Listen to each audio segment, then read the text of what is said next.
Hello friends, কেমন আছেন সবাই? আশা করছি সবাই ভালো আছেন। আজকে নতুন একটি রেসিপি নিয়ে চলে আসলাম। আজকের রেসিপিতে থাকছে মালাই পাটিসাপটা পিঠা। এই পিঠাটা খেতে কিন্তু দারুণ টেস্টি লাগে। আশা করছি আমার আজকের এই ভিডিওটি প্রথম থেকে শেষ পর্যন্ত দেখলে আপনাদের অনেক ভালো লাগবে। আপনারা খুব সহজেই মালাই পাটিসাপটা পিঠাটা তৈরি করতে পারবেন। তো চলুন কথা না বাড়িয়ে আজকের এই রেসিপিটি তৈরির জন্য আমি কি নিয়েছি প্রথমে সেটা দেখে নেওয়া যাক। নিয়েছি 1 কাপ চালের গুঁড়া, হাফ কাপ ময়দা, 2 চামচ সুজি। পাটিসাপটার ভিতরের পুরের জন্য আমি এখানে দুধ শুকিয়ে ক্ষীর করে নিয়েছি চিনি। আর কি লাগছে দেখে নেওয়া যাক। লাগছে 3 চামচ গুঁড়া দুধ, সামান্য লবণ, 2টা এলাচ ও লিকুইড দুধ। সব শুকনো উপকরণগুলো চেলে নিব। এই জন্য একটি চালনি নিয়েছি, দিয়ে দিচ্ছি 1 কাপ পরিমাণ চালের গুঁড়া। এগুলো চেলে নিচ্ছি। দিয়ে দিচ্ছি হাফ কাপ পরিমাণ ময়দা, 2 চামচ পরিমাণ সুজি। সব কিছু খুব ভালোভাবে চেলে নিলে ব্যাটারটি অনেক স্মুথ হবে। চেলে নেওয়া হয়ে গেছে। দিয়ে দিচ্ছি সামান্য পরিমাণে লবণ, দিয়ে দিচ্ছি 3 চামচ পরিমাণে চিনি। এখন সব শুকনো উপকরণগুলো খুব ভালোভাবে মিশিয়ে নেব। শুকনো উপকরণগুলো খুব ভালোভাবে মিশিয়ে নেওয়া হয়ে গেছে। এখন আমি ব্যাটারটি তৈরি করে নেব। আমি আজকে লিকুইড দুধ দিয়ে ব্যাটারটি তৈরি করছি। আপনারা চাইলে জল দিয়েও করতে পারেন। লিকুইড দুধটি হালকা গরম আছে। হালকা গরম দুধ দিয়ে করলে ব্যাটারটি অনেক স্মুথ হবে এবং পাটিসাপটাগুলোও অনেক স্মুথ হবে। ব্যাটারটির ঘনত্ব কেমন হবে সেটা আমি পরে দেখিয়ে দিচ্ছি।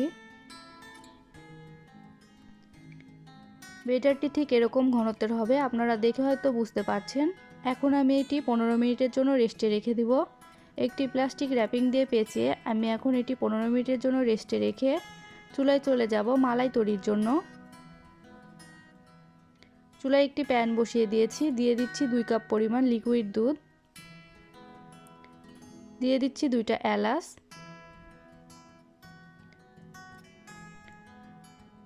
দুধ ফুটতে শুরু করেছে। এ পর্যায়ে আমি দিয়ে দিচ্ছি হাফ কাপ পরিমাণ চিনি। যেমন মিষ্টি খাবেন সে অনুযায়ী চিনিটা দিয়ে দিবেন। চিনি দিয়ে এখন দুধটা অনেকটা ফুটিয়ে শুকিয়ে ফেলতে হবে। দুধ অনেকটা শুকিয়ে গেছে। এ পর্যায়ে আমি চুলার আঁচটা কমিয়ে দুধটা একটু নেড়েচেড়ে ঠান্ডা করে নিচ্ছি। দিয়ে দিচ্ছি 3 চামচ পরিমাণ গুঁড়া দুধ। গুঁড়া দুধটা দিয়ে আমি আর কিছুক্ষণ ফুটিয়ে নেব। দেখুন গুঁড়া দুধ দেওয়ার ফলে দুধটা অনেক তাড়াতাড়ি ঘন হয়ে গেছে।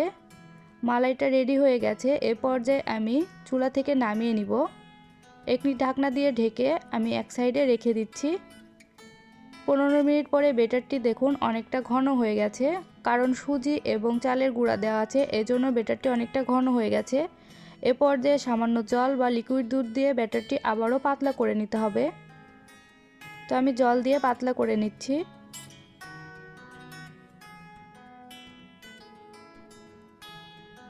দেখুন ঠিক এইরকম ব্যাটারটি পাটিসাপটা পিঠা তৈরির জন্য একেবারে পারফেক্ট। আমি এখন পাটিসাপটাগুলো তৈরি করে নেব। চুলায় একটি প্যান বসিয়ে তেল ব্রাশ করে নিচ্ছি। প্যানটি গরম হয়েছে কিনা আমি একটি আঙ্গুল দিয়ে দেখে নিচ্ছি। ঠিক আঙ্গুল টাচ করার মতো গরম হলে পাটিসাপটার ব্যাটারটি দিয়ে দিতে হবে। আমি একটি হাতার সাহায্যে ব্যাটারটি দিয়ে দিচ্ছি। এ পর্যায়ে আমি চুলার আঁচ একেবারে লো ফ্লেমে রেখেছি। লো ফ্লেমে পাটিসাপটা পিঠাগুলো ভেজে নিতে হবে। এখন প্যানের হাতলটা ধরে একটু ঘুরিয়ে পাতলা রুটির মতো করে নিতে হবে। ঢেকে দিচ্ছি আমি 30 থেকে 40 সেকেন্ডের জন্য। 30-40 সেকেন্ড পরে ফিরে আসলাম। ঢাকনাটা খুলে নিচ্ছি। যখন দেখবেন রুটির উপরটা প্রায় শুকিয়ে গেছে সে পর্যায়ে ভিতরের পুরটা দিয়ে দিতে হবে। আমি এখন ভিতরের পুরটা দিয়ে দিচ্ছি। ভিতরের পুরটা দিয়ে এখন পাটিসাপটার আকারে আমি ভাঁজ দিয়ে দিচ্ছি। আপনারা দেখে হয়তো বুঝতে পারছেন আমি কিভাবে ভাঁজ করছি। যারা পাটিসাপটা পিঠা তৈরি করতে পারেন তাদের কাছে বিষয়টা ইজি, যারা পারেন না তারা আমার আজকের এই রেসিপিটা দেখে খুব সহজেই তৈরি করতে পারবেন। আমি এখন তুলে নিচ্ছি। দেখুন পাটিসাপটাটা কতটা স্মুথ হয়েছে। বাকি পাটিসাপটাগুলো আমি একইভাবে তৈরি করে নিব। পাটিসাপটাগুলো হালকা কুসুম গরম দুধ এবং লো ফ্লেমে ভাজার কারণে অনেকটা স্মুথ হয়। আপনারা দেখে হয়তো বুঝতে পারছেন। আমি সব পাটিসাপটা পিঠাগুলো একইভাবে ভেজে নিয়েছি। দেখে হয়তো বুঝতে পারছেন সবগুলোই অনেক স্মুথ হয়েছে। আপনারা অবশ্যই চেষ্টা করবেন হালকা কুসুম গরম দুধ বা জল দিয়ে ব্যাটারটি তৈরি করার এবং লো ফ্লেমে পাটিসাপটাগুলো ভাজার, তাহলে সবগুলো এরকম স্মুথ হবে। আমি এখন পাটিসাপটাগুলো দুধের মালাইয়ে দিয়ে দিচ্ছি। এ পর্যায়ে মালাইটা হালকা কুসুম গরম আছে। সব পিঠাগুলো মালাইয়ে দেওয়া হয়ে গেছে। আমি এখন একটি ঢাকনা দিয়ে ঢেকে 1 ঘন্টার জন্য রেস্টে রেখে দিব। 1 ঘন্টা পরে ফিরে আসলাম। আমি ঢাকনাটি খুলে নিচ্ছি। দেখুন মালাই পাটিসাপটা পিঠাগুলো দেখতে কতটা লোভনীয় হয়েছে, খেতেও অনেক ভালো হয়েছে। আমি একটি সার্ভিং ডিশে পিঠাগুলো তুলে নিয়েছি। ঠান্ডা ঠান্ডা এই মালাই পাটিসাপটা পিঠাটি খেতে অনেক ভালো লাগে। আমি কিছু কিশমিশ এবং পেস্তা বাদাম দিয়ে মালাই পাটিসাপটা পিঠাটি ডেকোরেশন করছি।